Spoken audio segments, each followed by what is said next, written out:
They filled my only well with concrete while I was at work. By the time I got home, the water that kept my house alive for 12 years was sealed under a gray, hardening plug of cement.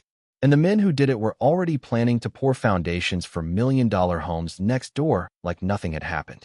I live on 7 acres of dry land just outside Red Mesa, Arizona. Not the postcard part with the golf courses and palm trees. I mean the real edge of town where asphalt turns into dust and the wind never really stops. There's no city water line running out there. Never has been. No hydrants. No backup tap. No friendly municipal pipe waiting underground if something goes wrong. Out where I am, you drill a well or you haul water in tanks like it's 1910. The well on my property was drilled in 1983 by a retired rancher named Walt Granger. I met him once before he passed, back when I first bought the place. He shook my hand with skin like saddle leather and said, "Take care of that well, and she'll take care of you." I didn't realize how literal that was until this whole thing went down. That well fed everything. My kitchen sink, the shower, the livestock troughs, the little patch of tomatoes and peppers I babied through the summers. It wasn't fancy. The pump groaned sometimes. The pressure tank kicked on louder than it should, but it worked. In the desert, working is all that matters. For years I barely had neighbors. Just open land, jackrabbits, and the kind of quiet that makes you hear your own heartbeat at night. Then about a year ago, survey flags started popping up along the property line to the east. Bright pink ribbons flapping in the wind like warnings. A month later the signs went up. Silver Ridge Estates. Luxury desert living. Starting in the high 800s. I remember standing there at my fence line, reading that sign, laughing a little under my breath. Luxury desert living. That's a real creative way to describe heat that melts your steering wheel and wind that sandblasts your windows. The developer was a company called Highcrest Development Group. Big outfit out of Phoenix. Slick website, drone footage, glossy brochures with smiling couples holding wine glasses at sunset. The kind of people who say curated instead of built. They rolled in with graders, excavators, water trucks, and a whole convoy of subcontractors. Dust clouds every morning. Backup alarms all day. The quiet I'd gotten used to just disappeared. The first time I met their project manager, his name was Grant Hollis. Mid-40s, pressed jeans, white hard hat that somehow never got dirty. He walked the fence line one afternoon while I was fixing a section of wire that a coyote had pushed through. He gave me a polite little wave. "Afternoon. You must be the neighbor." That's usually how it starts. We shook hands through the fence. His grip was firm but quick, like he had 3 other places to be. He asked how long I'd lived there, if I planned on staying long-term, the usual friendly questions that don't really mean friendly. Then he glanced toward my well cap, the green metal lid about 20 yards from the fence. "Where do you get your water out here?" he asked. "Right there," I said, pointing.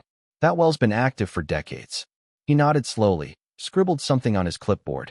"Good to know. We're mapping setback zones and utility corridors. Just making sure we understand everything around us." Everything around us. I didn't like the way he said that, but I brushed it off. I've dealt with enough contractors to know they talk in vague circles.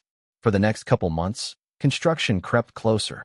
They cut roads, poured curbs, laid underground lines. I noticed they were running their own water infrastructure, big blue pipes stacked like giant straws near the site entrance. Which meant they didn't need my water, didn't depend on it, and had no reason to touch it. At least that's what I thought. One Tuesday afternoon, I was working a shift in town at the feed supply store. Nothing glamorous, just steady work. Around 5:30, I headed home like usual, radio low, sun dipping behind the hills. I remember thinking I'd water the garden before dinner because the forecast said we were hitting 100 for the next day. I pulled into my driveway, dust curling around the truck, and everything looked normal. No alarms in my head. No flashing signs. Inside, I kicked off my boots and turned on the kitchen faucet to wash my hands. Nothing. Not a sputter. Not a cough. Just a hollow hiss of air. At first I thought maybe the power flickered and tripped the pump breaker. It happens sometimes during monsoon season. I walked out to the utility room and checked the panel. All breakers were fine. The pressure gauge on the tank sat flat at 0. That's when the tightness hit my chest. I stepped back outside, heart starting to pound harder than it should, and walked toward the well. Each step felt heavier, like my body already knew something my brain hadn't caught up to yet. The green cap was gone. In its place was a smooth, round surface of wet concrete, filled all the way to the top of the casing. It was still glossy in the sun, a faint swirl pattern frozen mid-spin. A thin ribbon of gray slurry had dripped down the side and hardened against the pipe. For a second, I honestly couldn't process it. It looked wrong in a way that didn't make sense, like someone had painted over a door you use every day. Then I heard it. An engine idling. About 30 yards away, just inside my fence line where the gate stood open, a cement truck sat rumbling. The chute was still extended. 2 men in reflective vests were standing near the tailgate, smoking. I walked over slowly. My voice came out calmer than I felt. "Who ordered this pour?" One of the guys shrugged. "Supervisor said it was an abandoned well that needed to be sealed. County requirement. We just do what we're told." Abandoned. I looked back at my house.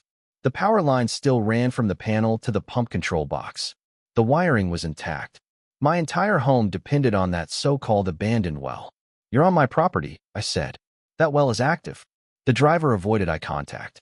"You'll have to talk to the site manager. We got paperwork." Paperwork. That word stuck in my head as I pulled out my phone and started taking pictures.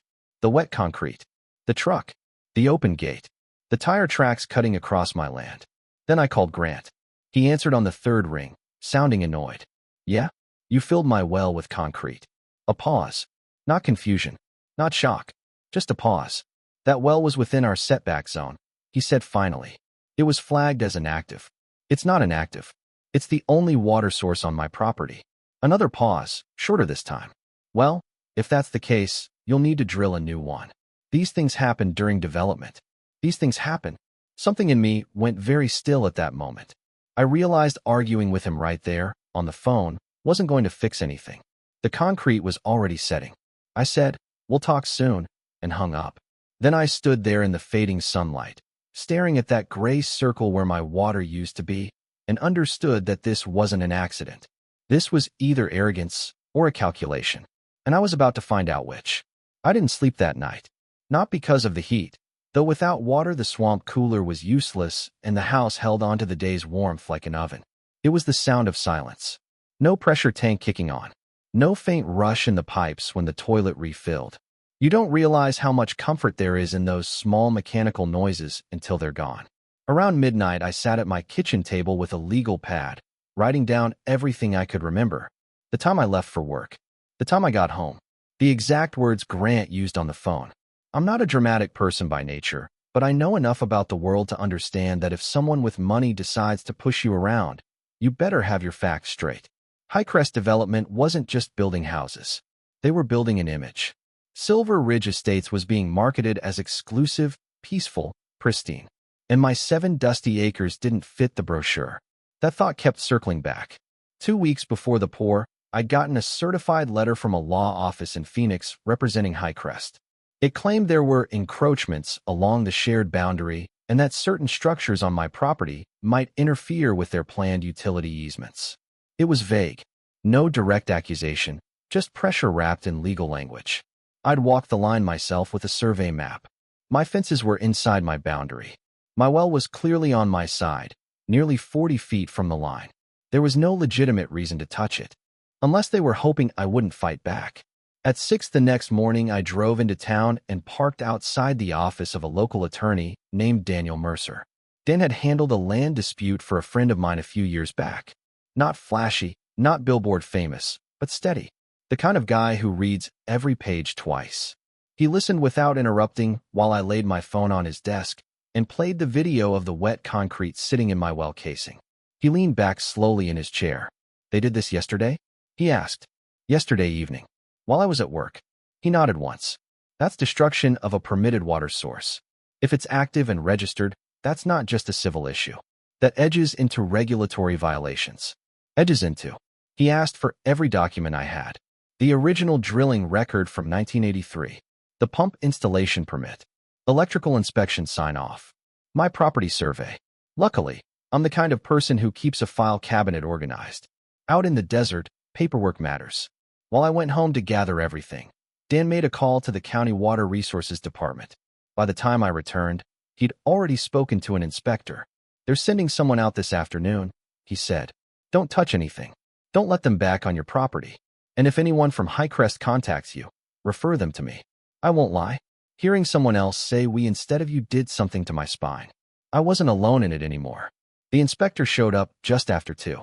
Her name was Maria Gutierrez, late 30s maybe, sunburned nose, boots dusty from other sites.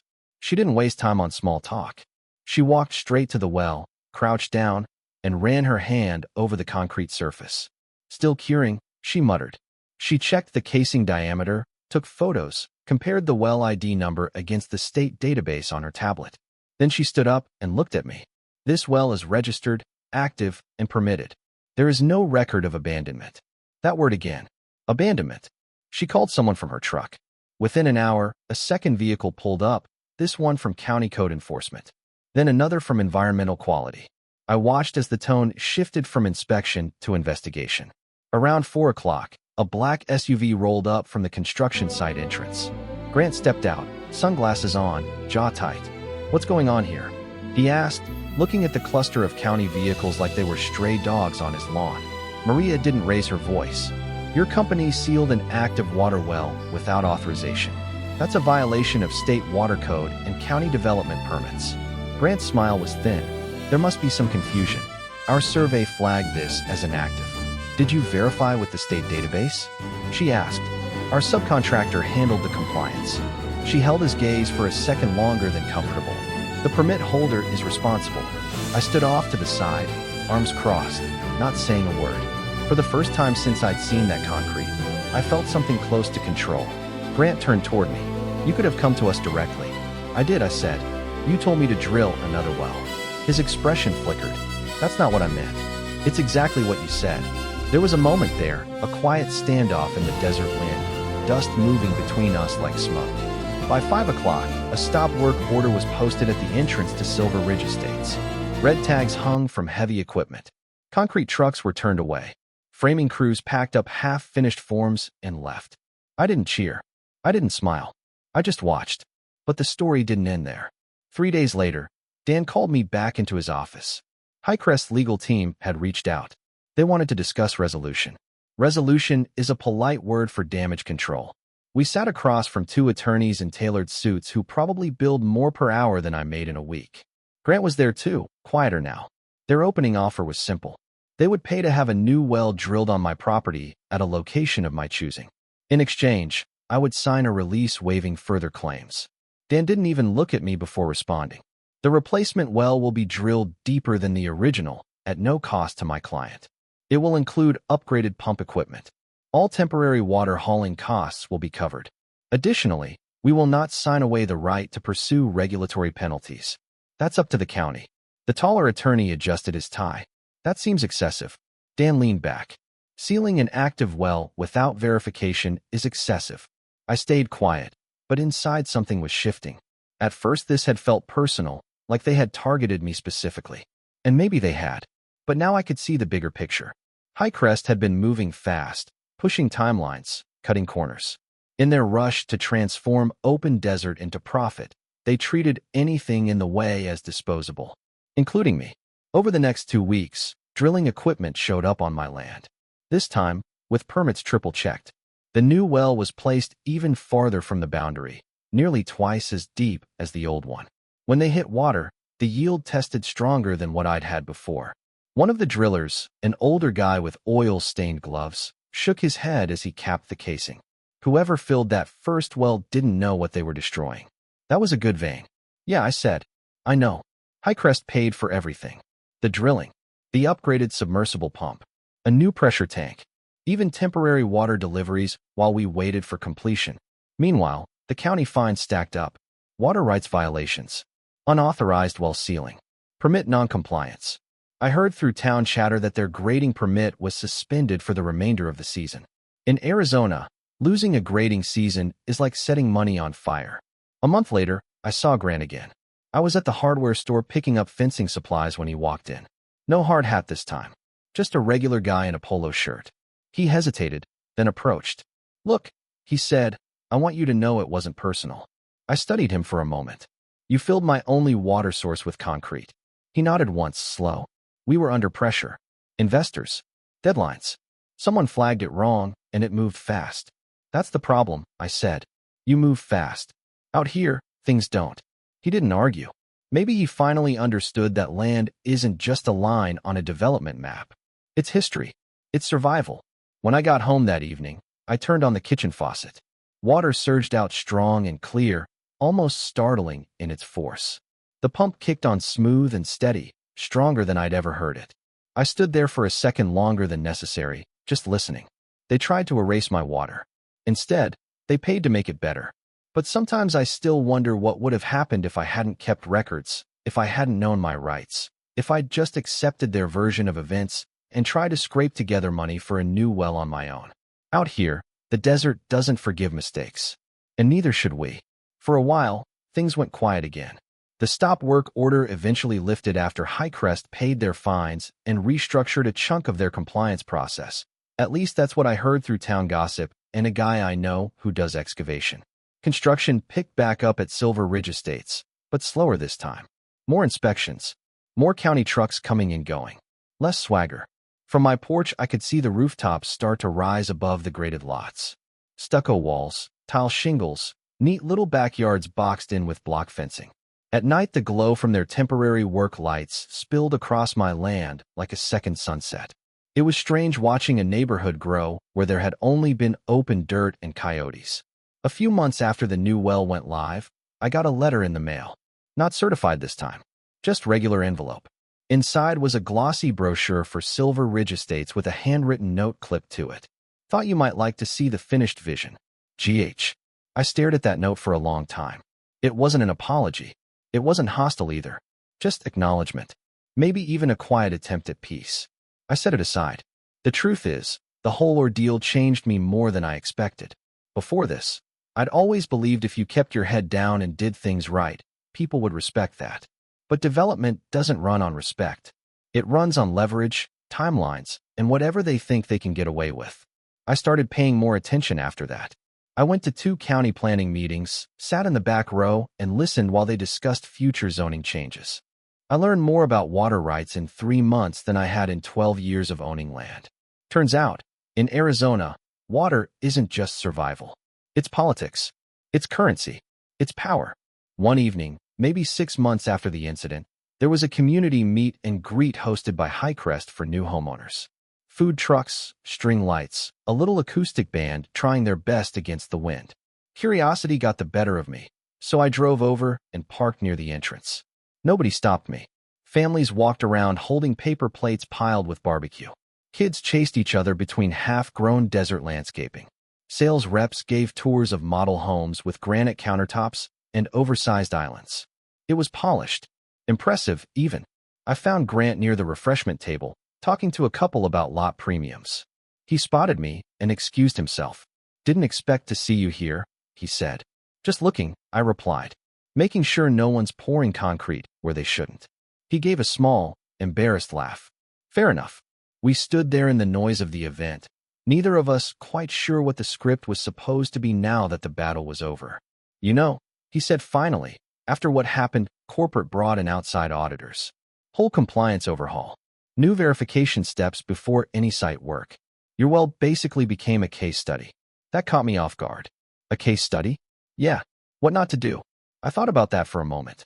Part of me wanted to feel vindicated, like I'd forced some kind of moral awakening. But another part understood it probably wasn't about morality at all. It was about liability. About not getting fined again. Still, I'll take improvement wherever it comes from. As the sun dropped lower, the desert air cooled just enough to be comfortable. I looked out at the rows of new homes and tried to imagine the people moving in. They'd see manicured yards, clean sidewalks, maybe a distant mountain view. They wouldn't see the layers underneath. The arguments. The near miss. The gray plug of concrete that almost changed my life. Before I left, Grant said something that stuck with me. "You could have sued us into the ground, you know. Pushed for damages, media attention. You didn't." I shrugged. I didn't want a war. I wanted water. He nodded slowly, like that answer meant more than anything else I'd said. Driving back home, past the edge of pavement where streetlights stopped and real darkness began, I felt that familiar quiet settle in again. My land was still my land. The well pump hummed steady. The tomatoes were climbing their trellis. Life, simple and stubborn, carried on. But I won't pretend it's all neatly resolved. There are mornings when I look toward that development and wonder what happens 10 years from now. When drought tightens its grip, when aquifers drop, when those pristine lawns need watering and pressure mounts on shared resources. Will the same urgency that filled my well with concrete push someone else's boundary? Growth always sounds good in a brochure. Community expansion, economic opportunity, modern living. But out here, growth draws from something finite. Water doesn't care about marketing. If I hadn't documented everything, if I hadn't known that my well was registered and protected, I might have been the one scrambling to drill at my own expense. I might have been forced to sell. That's the part that still sits heavy. How close it came to going differently. People ask me sometimes if I hate Highcrest now. I don't. I don't even hate Grant. I think he made a decision under pressure, one that treated my land like a line item instead of a lifeline. It cost him. It cost the company. Maybe that's how accountability is supposed to work. But I also know this. Not everyone fights back. Not everyone can afford an attorney, or has records organized, or understands regulatory codes. Power leans toward whoever moves fastest and speaks loudest. That's why I'm telling this story. Not because it's dramatic. Not because I think I'm some hero. But because it's easy to lose something essential when someone else decides it's inconvenient. The night the new well came online, I walked outside after dark and stood next to it. The pump clicked on, smooth and confident, sending water through pipes buried under dirt that's seen generations come and go. I put my hand on the metal casing and felt the vibration. It felt like resilience. They tried to erase my water to make room for their vision. Instead, they funded a better one and reminded me that survival out here isn't about yelling the loudest. It's about standing your ground when it matters. So here's what I want to know from you. If you were in my position, would you have handled it the same way? Would you have pushed harder, gone after damages, tried to make an example out of them? Or would you have taken the new well and moved on? And if you're on the other side, building, developing, expanding, where do you draw the line between progress and overreach? Drop your thoughts in the comments. I read more of them than you probably think. Share this with someone who cares about property rights, water access, or just good old-fashioned standing up for yourself. And if you want more stories about real-world conflicts that don't fit neatly into black and white, hit subscribe. Because out here in the desert, the line between survival and convenience is thinner than most people realize, and sometimes it's only one well wide.